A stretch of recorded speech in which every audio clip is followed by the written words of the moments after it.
Hey, what's up? It's Jim, and I just got back from the new film, The Hobbit, The Desolation of Smaug. This is the latest film in the Hobbit trilogy, directed by Peter Jackson, based on the book The Hobbit by J.R.R. Tolkien, and it continues where his last film, The Hobbit: An Unexpected Journey, left off. Bilbo and the dwarves are still trying to get to the Lonely Mountain to reclaim the dwarves' treasure and get Smaug out of the mountain so that they can reclaim their place and their dwarf kingdom. They continue on this quest while being held hostage by elves and dealing with orcs and even humans in Lake Town as their adventure continues. This movie definitely improved on the last installment, but it still is very problematic. Improvements wise, I think mostly because it flows a lot better. The cutting between having all the various storylines in it, most of the time you have 3, almost 4 kind of plot lines, maybe even 5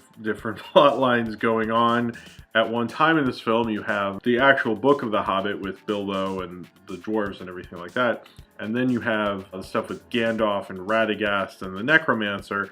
And then you have stuff with the orcs, which I guess is related to that other plot line. They do kind of have their own plot line for a little bit. Then you also have Legolas and his girlfriend, who I've never heard of before. They have their thing, which kind of connects to the hobbits and the dwarves. See, they all kind of connect, but then they go off again.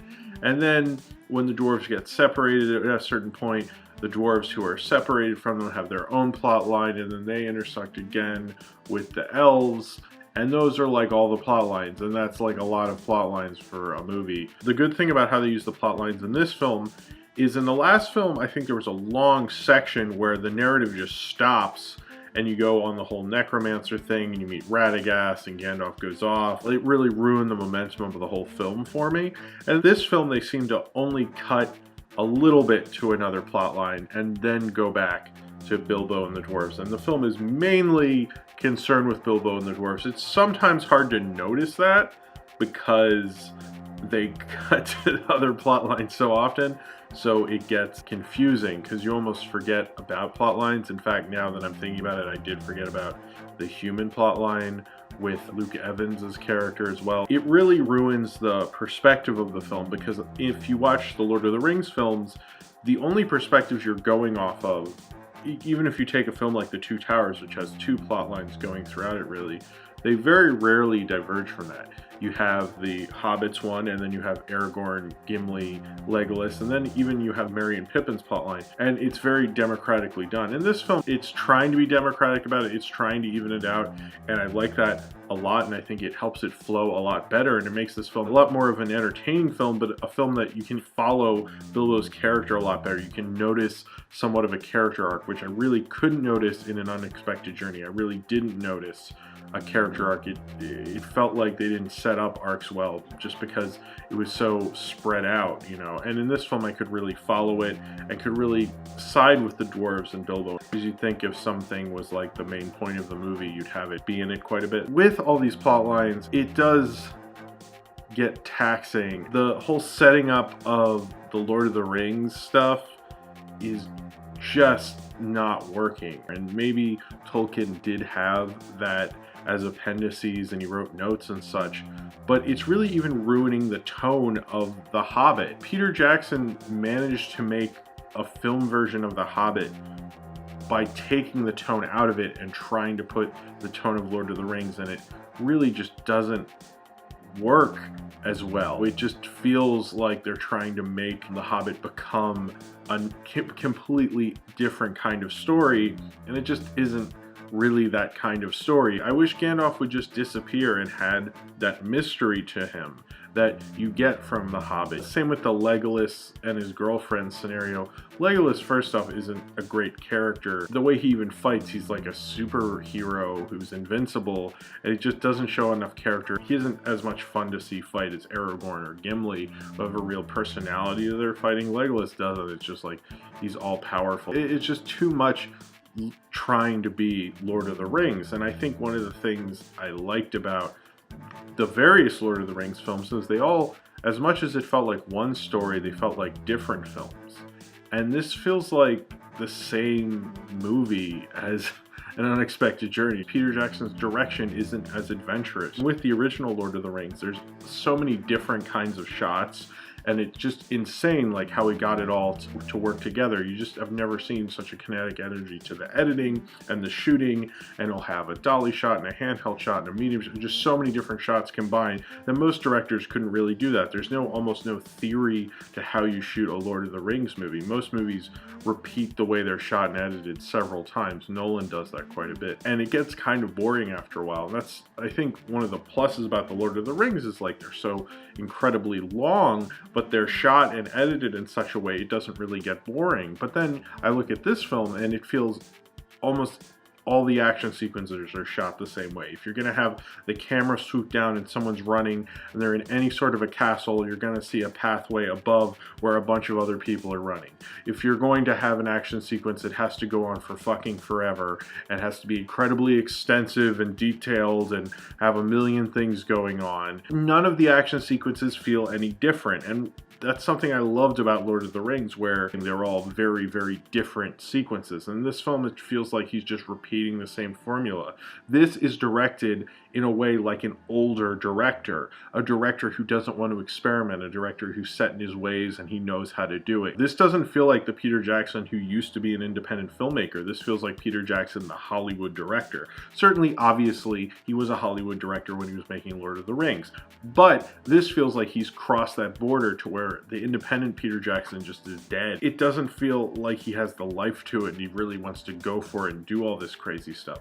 I do actually like some of the extensive action sequences. Now, the scene where they're in the barrels shows everything that's wrong with these Hobbit movies and also shows what is fun about them. Is that sequence was probably one of my favorite sequences in the whole film, and it's crazy and insane. And one of the dwarves, the barrel flies up in the air and hits a bunch of orcs, and there's all this action, and Legolas is shooting and he stands on top of two dwarves and shoots people. It's crazy, but it's like in the book they just like were in barrels and then they like went down the river, and it shows the problem with these movies is they're just so overstuffed with things. I don't understand why Peter Jackson feels the need to stuff these movies with so many plot lines and action sequences. He doesn't even let the audience like breathe for a minute. For a film that has extended a book that's only 400, 300 some pages, and now it's like 3 movies, you would think that they'd like have a lot more character development they would have added, but that seems to be gone. I'm just kind of shocked at how much he's changed in the last 10 years. And you look at the Lord of the Rings films and they feel almost I mean, they're not, they aren't really perfect, but they feel almost perfect and they feel unbelievable how good they are. And then I see these 2 Hobbit films have been very disappointing and just feel like a traditional, boring Hollywood director. There's nothing special about Peter Jackson anymore except for his crazy action sequences. He's becoming more Michael Bay. I'm incredibly disappointed in what he has become because he's just become just another shitty Hollywood director. I think this is a better movie, but it's almost like, who fucking cares? I like Smaug with Benedict Cumberbatch, but that sequence, you know, when I listen to the audio tape version or the book or even the Rankin Bass, that has a lot of cool wordplay and 2 actors going off against each other. And it just, I didn't get that sense to it as much. I still thought it was a good sequence, and that was probably the only CG I really, really liked was of the dragon. There is stuff to like about this movie, and I definitely think it's a lot more likable than the last one, and a lot better made, but it just feels like it's wearing very thin. I think it was on Honest Trailers or something that he said a fact that Lord of the Rings films are 3 films made of 3 books that are each 300 to 400 pages, and The Hobbit is 3 films made out of 1 book that is like 300 pages. This doesn't have the material. It doesn't matter what Tolkien wrote later. Just take the actual book. That is all side stuff to kind of make it more attached to Lord of the Rings. To me, it was already a prequel anyway. You get Gollum, you get the ring. It's fine. Peter Jackson doesn't understand how to get us as an audience through this journey. It feels like he wants to just wow us on a roller coaster ride, but that's like not why anyone likes Tolkien. In The Lord of the Rings, you go through this journey with Frodo and Sam and Aragorn and all these characters, and you understand them as people and how they've changed.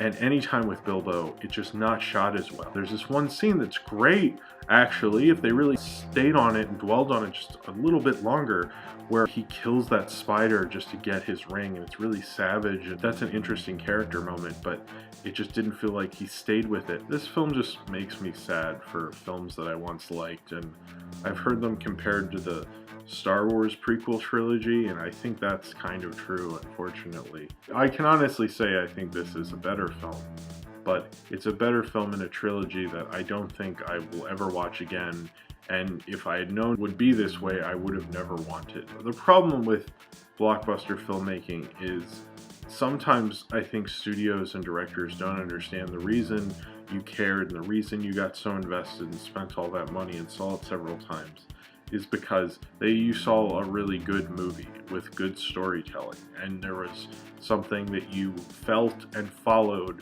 with those characters.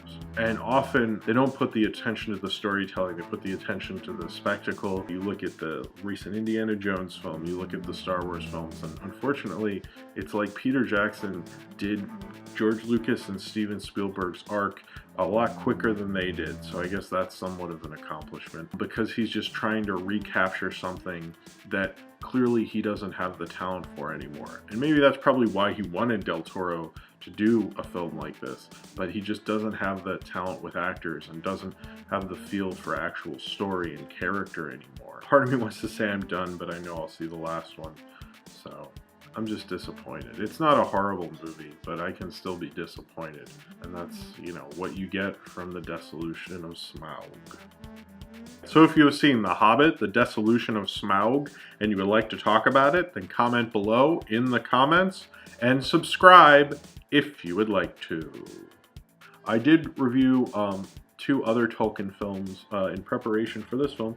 I reviewed The Lord of the Rings, the 1978 Ralph Bakshi film, and The Two Towers from 2002. And you can check out those reviews through the annotations that will, of course, be on this video and you're probably looking at right now. And yeah, in my day, he was called Smaug, not Smaug, but maybe I was pronouncing it wrong.